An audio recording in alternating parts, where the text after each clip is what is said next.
L'invité de MC Première. Et l'invité de notre matinale ce matin, Sylvain Pabouty, élu du groupe UC-FLNKS et nationaliste au Congrès de la Nouvelle-Calédonie. Thierry Belmont. Bonjour Sylvain Pabouty. Bonjour à vous. Demain aura lieu l'élection du président du Congrès. Y aura-t-il, comme supposé, un candidat indépendantiste unique? Si oui, lequel? Oui, comme l'année dernière, il y aura un candidat unique pour les deux groupes UC-FLNKS et nationaliste et le groupe uni. Et le candidat, ça va être comme l'année dernière, Rocroi Mitan. Oui. Comment jugez-vous aujourd'hui cette plateforme commune signée entre Philippe Gomez, Pierre Frogier, Pascal Vittori et Gaël Yano entre les deux tours des élections législatives, puisque on sait que cette plateforme va un petit peu bousculer cette élection cette année? Comment je juge je dirais que c'est un peu dans la logique, je dirais, des choses, à savoir que c'est une union entre anti-indépendantistes qui a été demandée par les uns et les autres. Comme nous, de notre côté, on demande l'unité des indépendantistes, puisqu'on arrive à un moment très important du processus accord de Nouméa, à savoir qu'à partir de l'année prochaine, il y aura un référendum d'autodétermination. Il est important que les forces en présence donc se retrouvent pour pouvoir, à un moment donné, discuter avec l'État pour savoir quelle est la suite, notamment après le référendum de 2018. Et je pense que cette union des anti-indépendantistes, c'est la troisième ou la quatrième fois qu'on rencontre. Donc pour moi, c'est une union qui n'est pas, je dirais, étonnante. Et que, bon, après, qu'on dise que c'est d'abord une répartition des postes institutionnels, mais on l'a rencontré déjà il y a quelques années de ça au moment des PAC entre les loyalistes. Et donc, pour vous, rien de nouveau? Il n'y a rien de nouveau sous le soleil, quoi. Et va-t-on assister alors à un durcissement de vos relations avec les non-indépendantistes ou êtes-vous prêt à retrouver les voies de la discussion et du dialogue avant la sortie de l'accord de Nouméa? C'était les propos de Thierry Santa, c'est ce qu'il souhaite notamment. Je dirais qu'on est obligé, même si pendant... c'est toujours pareil, au moment des élections, il y en a qui radicalisent un peu leur discours.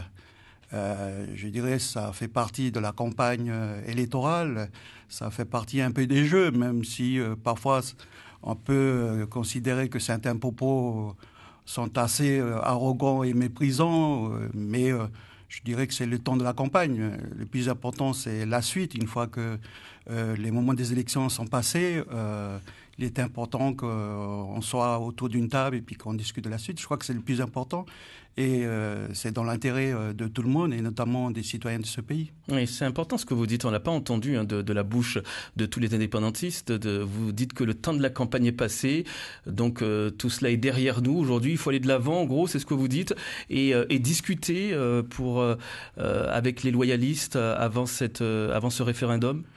C'est très important je dirais, que le calme revienne dans ce pays. Si on souhaite que le référendum d'autodétermination qui va avoir lieu sûrement le 4 novembre 2018, ça se passe dans des bonnes conditions. Je crois qu'il est important que dans les institutions et même dans la vie de tous les jours, que les gens soient préparés, donc bien sensibilisés sur la question, soit dans des bonnes conditions au niveau de l'emploi, au niveau de la formation, au niveau de l'éducation, dans tous les domaines de la société. Je pense qu'il faut qu'on soit serein, même si on vit des temps difficiles. Mais si on veut que ce référendum d'autodétermination, qui va être une première dans le format accord de Nouméa, donc ça se passe bien. Donc il est important que les uns et les autres essayent de mesurer un petit peu leurs paroles, le discours, et que une radicalisation, c'est pas de bon augure. Sauf si sur certaines conditions, je dirais, sauf sur certains objets où il est important de clarifier. Mais voilà, il est très important. Quel sujet, selon vous, il faut clarifier aujourd'hui? Il faut clarifier, par exemple, sur le corps électoral. Je pense que tout le monde réclame un corps électoral sincère. pour le référendum 2018. Et donc, il était important qu'on regarde bien qui va être appelé à être au rendez-vous donc, en novembre 2018.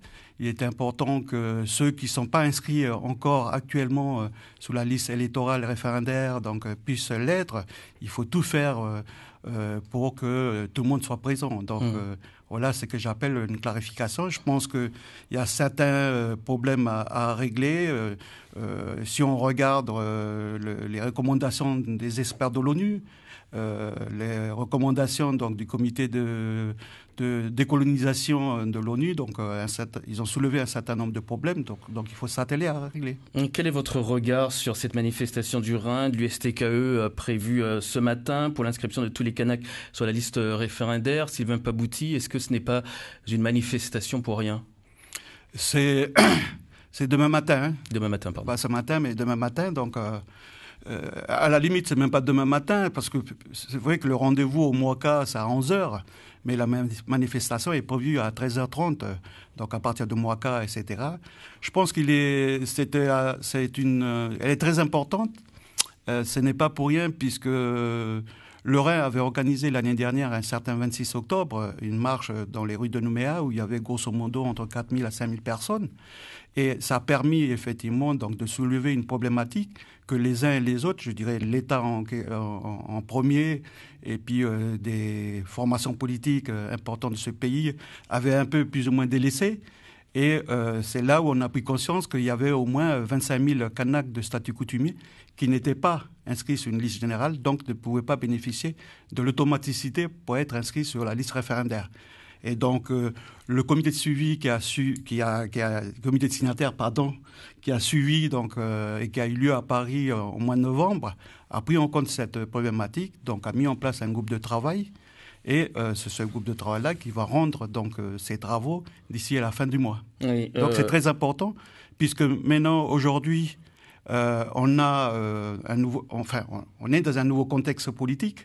On a un nouveau président de la République, un nouveau gouvernement, des nouveaux députés.